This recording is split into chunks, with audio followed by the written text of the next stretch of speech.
ልጅቷ ሴተኛ ዳር አይደለችም። በአጋጣሚ ጸብ ላይ ሆኜ ተሳስቼን የገደልኳት ብዬ እንደዚያ ብዬ እናገራለሁ። ዝም ብለህ የማይሆን ነገር መቀባጠሩን ተውና የምልን ነገር አድርግ። ቆይ አንቺ ሜርሲን ነፃ እንድትወጣ አይደል እንዲህ ፍላጎትሽ? የእኔ ፍላጎት ሀብልና አክስቷን መቃብር እንዲወርዱ ብቻ ነው። እንዴ ጭራሽ አክስቷን ማለት? አክስትየዋ እንደሆነች እየለየላት አውሬ ናት። ለነገሩ ሀብል ትግባ እንጂ የአክስቷ ጉዳይ እንኳን ቀላል ነው። እሺ በቃ አደርገዋለሁ። እናቴ ደም ትጠብቃለህ? አሁን ነው ሄደህ እጅህን ስጣ እባክሽ። ከዛ በፊት ግን እህቴን አንዴ ብቻ ሳይ። ስለ እህትህ አታስብ አልኩህ እኮ። አንተ ብቻ የምልክን ነገር አድርግ። እኔ የእህትህን ሙሉ ወጪ ሸፍኜ አሳክማታለሁ አልኩህ። ትንሽ ገንዘብ ብቻ እኮ ነበር ይቅር። አንተ ጋር ያለው ገንዘብ ከዛ በኋላ ለአንዳንድ ነገር ለመቋቋሚያ ይሆናል። እኔ ሙሉ ወጪውን ሸፍኜ አሳክማታለሁ። አየህ አይደለ አሁን እንኳን ምን አይነት ጥሩ ሴት እንደሆንኩ ገባክ? እውነትም በጣም ደግ ነሽ። በነገራችን ላይ ሜርሲን የትም ቦታ አታውቃትም። እሺ ምናልባት መርማሪው ጠርቶ ትተዋወቃላችሁ ወይም ደግሞ እሷን ጠርቶ ታውቂዋለሽ ወይ ቢላት ከዚህ በፊት እንዳላያት አድርገህ ተናገር። እሺ ለነገሩ መጀመሪያም ባላቃት ይሻለኝ ነበር። ለአንተ ስል መቆየቱ መርጫለሁ። አሁንም አፈቅርሃለሁ ምናምን እያልሽ ልትጃጃይ ነው እንዴ? ከጎን ሆኜ ከጠላቶች ልጠብቅ እፈልጋለሁ። ምን ነው ምንም ጠላት የለኝም ብላ ነው እንዴ የምታስበው? ምናልባት ዋና ጠላት ያንቺ ብትሆንስ? እኔ አንተ ጠላት መሆን አልችልም። እንደማፈቅር ባታምነኝ እንኳን ልቤን የሚሰብር ነገር አትናገረኝ። ታውቂያለሽ አሁን ላይ ከአባዬ ውጭ ማንንም ማመን ከብዶኛል። አሁንማ ሁላችሁም አንድ አይነት እየመሰላችሁ። ገና መጋባታችን አይደል እንዴ? ስለ እኔ ምን አውቀ ነው ከሌሎቹ እኩል እየፈረድክብኝ ያለሁ? ለነገሩ አብሬያት ልጅ አድርጌ እህቴን እንኳን ማወቅ ተስኖኝ የለ እንዴ? እመነኝ ዝራ፣ በጣም አስፈልጋለሁ። በዛ ላይ ደግሞ ቤት ልንቀይራለን። ጭራሽ አዲሱ ቤትን ተከተልሽ ልትመጪ ነው? እባክሽ አሁን ብቻዬን ትተይኛለሽ? ክፍሉ እኮ የኔም ጭምር መሰለኝ። እንግዲያውስ እኔ ለቅቄ ልውጣልሽ። እንዴ ወዴት ልትሄድ ነው? ዝራ እየፈረደ ያለው በሀብል ነው ማለት ነው። ያ ነገር እንግዲህ የተፈጠረው ነገር በሁላቸውም ላይ ነው ማለት ነው። ይሄ ነገር ያለውን እንግዲህ እንዳያችሁት ከሆነ በጣም ብዙ ጠውረድና ያለው ነው ማለት ነው። እንዲሁም ደግሞ ሀብል ከዛ ቤት መጀመሪያ ሰዓት ስትገባ እንግዲህ ሀብትና ንብረት ፈልጋ ሳይሆን የገባችው ከእናቲቱ ጋራ ወይም ደግሞ ካሳደገቻት እናት ጋራ የመሆን ፍላጎት ስላላት ነበረ። እናቲቱም ወደዛ ቤት ስታስገባት ምንም ነገር የምታውቀው ነገር የላትም ነበረ እና በጣም ደስተኛ ህይወትና በጣም ደስ የሚል ኑሮ እየኖረች ነበረ። አሁን ላይ ግን ደግሞ በጣም የሚያጋጥማት ነገር በጣም መጥፎ ነገሮችና በጣም ደስ የማይሉ ነገሮች በጣም ብዙ ጊዜ ተፈጥሮባታል ማለት ነው። ይህን ነገር እንግዲህ እንዳያችሁት ከሆነ የሀብል እናት ወይም ደግሞ ያሳደገቻት እናቷ ከዛ ቤት ያስገባቻት እንግዲህ ሀብትና ንብረት ፈልጋ ወይም ደግሞ ሀብቱን ለመዝረፍ ወይም ደግሞ ንብረቱን ለማግኘት ብላ ነበረ ማለት ነው። ይህንን ነገር ግን ደግሞ ለማድረግ ደግሞ በጣም ብዙ ጊዜ እየጣረች ትገኛለች። አልተሳካላትም። ለምንድነው ያልተሳካላት? ይህን ነገር እንግዲህ ሀብልን ስታጋባት እንግዲህ ጥሩ ባልና ሚስቶች ይሆናሉ በማለት እንግዲህ ከባልየው ጋራ ወይም ደግሞ ከልጁ ጋራ በመመሳጠር ነበር ይሄንን ነገር ያደረገችው ማለት ነው። ሀብል እንግዲህ ጥሩ ነገር እንዳልሆነ ወይም ደግሞ እሷን ይሄንን ነገር ተንኮል አስባ ይሄንን ሀብትና ንብረት አስባ ከዛ ቤት እንድትገባና ያንን ንብረት እንድትካፈል ፈልጋ ነበረ ማለት ነው። ግን ይሁንና ደግሞ ይሄንን ነገር መቆጣጠር አልቻለችም ሀብል እንግዲህ ይሄን ልጁን እዛ ቤት ስትገባ ወዳ ወይም ደግሞ በጣም የምትወደውና በጣም ስለምታፈቅረው ነው። አሁን ላይ ግን ነገሩ ተዟዟረና ዙሮ እንግዲህ እንዳያችሁት ከሆነ ግዴታ ከሱ ልጅ ጋራ የመኖር ፍላጎት ግዴታ አለብሽ ብላ እንግዲህ እናቲቱ እንግዲህ አስገድዳታለች ማለት ነው። ግን ደግሞ ይህንን ደግሞ በተጓዳኝ የምታረጋቸው ነገሮች እንግዲህ ሜርሲ እንዳያችኋት ከሆነ በጣም መጥፎ ነገሮች እያደረገች ትገኛለች። በማለ እንግዲህ በቤቱና በባልተቤቷ ላይ የምታረጋቸው ነገሮች በጣም ደስ የማይሉ ነገሮች ናቸው። ሀብትና ንብረትን ከዛ ቤት ዘርፎ መሄድና ሀብቱን የራስ የማድረግ ፍላጎት ነበራት። ይህንን ነገር እንግዲህ አባትየው ምንም ነገር አያውቅም ማለት ነው። እዝራ ግን እንዳያችሁት ከሆነ እንደሰማው እንግዲህ ሀብልና እናቷ ወይም ደግሞ ያሳደገቻት ተመሳጥረው ለገንዘብ ብለው እንዳጋቡት ነው የሚያውቀው። እሷ ግን ደግሞ ሀብል ደግሞ ምንም የምታውቀው ነገር የላትም። ልጁን ኦልሬዲ በፍቅር ስለምትፈልገው ብቻ ደስ ስላላት ብቻ እንድታገባው ፈልጋ ነበረ። ሶ ግን ደግሞ እንዳገባችሁ ደግሞ በጣም ብዙ ፈተናዎችን እያየች ትገኛለች። ለምን ይህንን ነገር ማድረግ የለብኝም ነበር በማለት ሀሳቧን የሚረዳ ሰው አጣለች ማለት ነው። አሁን ላይ እንግዲህ እዛ ቤት የነበረችዋ እንግዲህ ልጅ ነበረች። ሰው ደግሞ እዛ ቤት ስትኖር እንግዲህ ያቺ ሴትዮ በጣም ብዙ ጊዜ የምትተናኮላት ወይም ደግሞ በሀብል አሳበው ከዛ ቤት ሀብል እንድትወጣ እንዲሁም ደግሞ ሀብል ልጁን የሚወደው ሰው ስላለ እዛ ቤት ያለው እዝራን የሚወደው ሰው ስላለ ሰራተኛዋ ስለምትወደው እሷ እንድታገባው ነው የምትፈልገው ማለት ነው።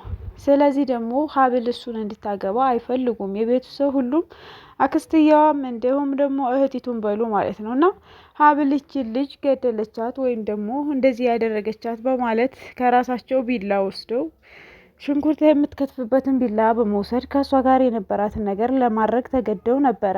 ግን ይሁንና ደግሞ ወረድ እንግዲህ እስር ቤት የገባችበት መንገድ ሀብል እንግዲህ በዛ ምክንያት ነው። ግን ደግሞ ይሄንን ነገር የሚያዳምጣትና የሚረዳት ሰው የለም። ሊረዷትም አልቻሉም በፍጹም ማለት ነው።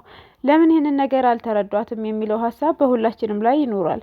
እሷ ግን ደግሞ በጣም እኔ አስፈልግሃለሁ በጣም እኔ አስፈልግሃለሁኝ በማለት እንግዲህ በእዝራ ላይ ደግሞ ማድረግ ብዙ ነገሮችን የሚፈልጉ ሰዎች በአጠገቡ እየተዟዟሩ ይገኛሉ። ይህንን ነገር ደግሞ እንግዲህ ሜርሲ እንዳያችኋት ከሆነ ልጇን ወይም ደግሞ እህቷን ከዛ ቤት ለመመለስ በጣም ብዙ ጊዜ ደፋ ቀና እያለች ትገኛለች። ይህንም ነገር ደግሞ ተሳክቶላታል ማለት ነው። ሀብል እንደገደለቻት አድርገን ይህንን ነገር እሷን እስር ቤት አድርገን እህታችንን እናወጣለን በማለት እንግዲህ ከገዳዩ ጋራ ወይም ደግሞ ከወንጀለኛው ጋራ በመመሳጠር እህቱን በማገት ወይም ደግሞ እህቱ እንድታሳክምለትና እህቱን እንድታሳየው ቃል በመግባት ይህንን ነገር ታደርግልኛለህ ወይ ይህን ያክል ገንዘብ እሰጥሃለሁ በማለት ከሱ ጋራ በተመሳጠረችበት መሰረት ይህንን ነገር አድርጋለች ማለት ነው። አሁን ላይ ግን ደግሞ ሀብል እንግዲህ እስር ቤት ትገኛለች ማለት ነው። እንግዲህ እዝራ እንዳያችሁት ከዛ ቤት ሂዶ ነበረ። ከእስር ቤቱ ሲሄድ ግን አንተ ይሄንን ነገር እኔ ሳደርግህ ምን ታረጋለህ? እኔ ምንም ነገር አላደረኳትም። ስለዚህ ለእኔ ጠበቃና ተወካይ ስለሌለኝ ነው ወይ በማለት እንግዲህ መልሳለታለች ማለት ነው። እና አንቺስ እንደሆንሽ በምን ልመን፣ እነሱስ እንደሆኑ እኔ በምን ማመን አለብኝ በማለት እሱ ራሱ መልሶላት ነበረ። ግን ይሁንና ከዛ ቤት እንግዲህ እንዳያችሁት ከሆነ አሁን ላይ በጣም ብዙ ጸጸት ላይ ነው ያለው።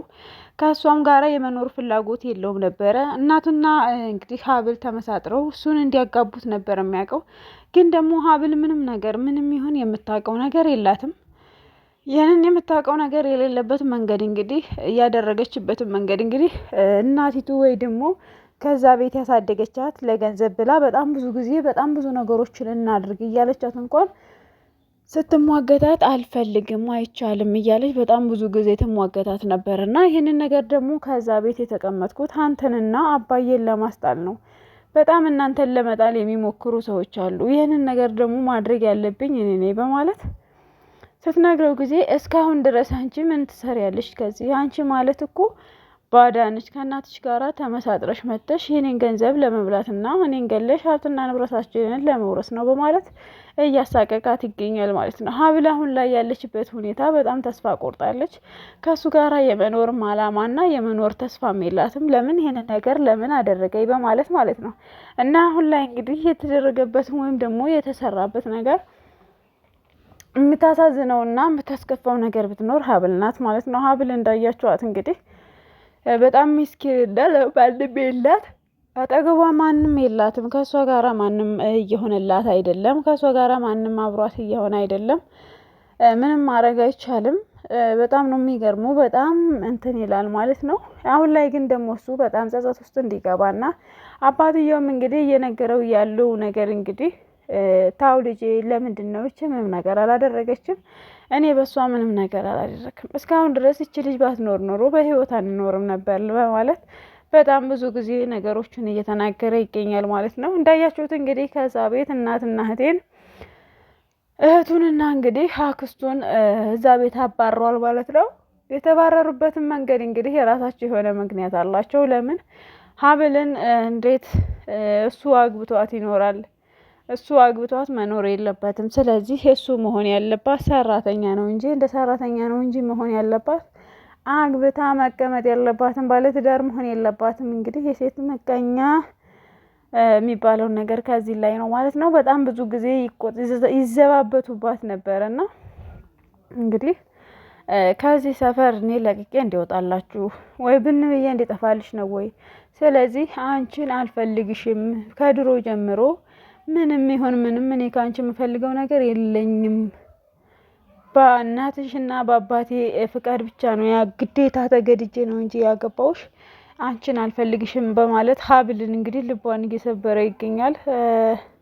ሀብል ደግሞ እንግዲህ እንደምታዋት ከልቡ ነው የምትወደው፣ ከልቧ ነው የምትወደው እና በጣም ነው የምታፈቅረው።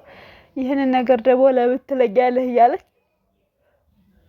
እሷ ራሱ በጣም ብዙ ጊዜ ነገሮችን ትናገረው ነበረ። ብዙ ጊዜ ይህን እንደዚህ ለምን ታረገኛለህ እያለች ትነግረው ነበረ ማለት ነው። ግን ደግሞ ይሁንና እሱ እያደረገ ያለው ነገር እንግዲህ በጣም የሚያስጠላ ነገርም ቢሆን ግዴታውንም እንግዲህ ካሁን በኋላ እውነቱን ለመቀበል እንግዲህ በጣም ብዙ ነገሮቹ መጨረሻ ላይ እንዳያችሁት ከሆነ ያለችውን ነገር እያለ በኋላ ይጸጽትሃል። እኔ አንተን ምንም ነገር ፈልጌ አይደለም። ከዚህ ቤት ስገባ ግን ከእሷ ጋር አብሬ የገባሁበት መንገድ ሌላ ነው። ግን ደግሞ ከገባው በኋላ በጣም ከእሷ ጋር በጣም ብዙ ጊዜ ተሟግቻለሁኝ። ይህንን ነገር አታረጊም፣ ይህንን ነገር ታረጊያለሽ በማለት በጣም ብዙ ጊዜ ተሟግቻለሁኝ። ስለዚህ ይህንን ነገር ደግሞ ማድረግም ስለማልችል ይህንን ነገር መስራት ስለማልችል እንዲጸጽትህ ትሆናለህ። ስለዚህ እንደዚህ አይነት ነገር እንዳታደርገኝ፣ እንደዚህ አይነት ስራ ለምን ትሰራኛለህ እያለች እንግዲህ እሱን እየተናገረች ትገኛለች። እሱ ደግሞ እንዳያችሁት ከሆነ እንግዲህ ውሃ ውስጥ ነው ያንን ነገር እያሰበ ያለችውን ነገር እያሰበ እየተጸጸተ ይገኛል ማለት ነው። ምክንያቱም ከዛ ቤት ሀብል ከወጣች ከእነሱ ላይ እና ከአባቱ ላይ በጣም ትልቅ ችግር እንደሚፈጠር ሀብል ጠንቅቃ ታውቃለች ማለት ነው። አሁን ላይ እንግዲህ የሀብልን እናት ከዛ ቤት አስወጥቷታል አባትየው። እንግዲህ ያስወጣትም መንገድ እንግዲህ እና ነገር ሁላችንም እናውቃለን ማለት ነው። የሰራችው ስራና ማድረግ የምትችለው ነገሮች በጣም ስህተት የሆኑ ስራዎችን እየሰራች ነበር የምትገኘው ማለት ነው። ግን ደግሞ ያደረገቻቸው ነገሮች ስለሚያስጠሉ ከዛ ቤት ከአሁን ሰዓት ጀምሮ ጠቅልለሽ እንድትወጪ ተብላ ወጥታለች ማለት ነው።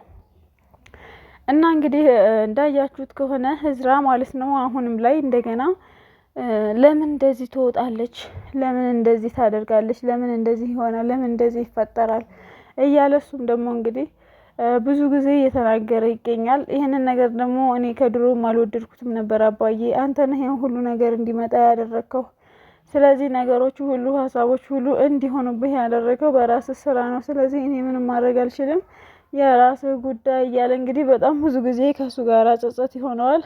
ካሁን በኋላ እሷንም እኔ አልፈልጋትም፣ ከመጀመሪያውም ደስም አላለችኝ፣ ስለዚህ መጨረሻውም አላማረኝም በማለት እንግዲህ ያ ነገር ሁሉ እንዲጸጽተውና እሷ ደግሞ ስለምትወደውና ስለምታፈቅረው እንግዲህ አባትየውን በማለት ከዛ ቤት ተቀምጣለች።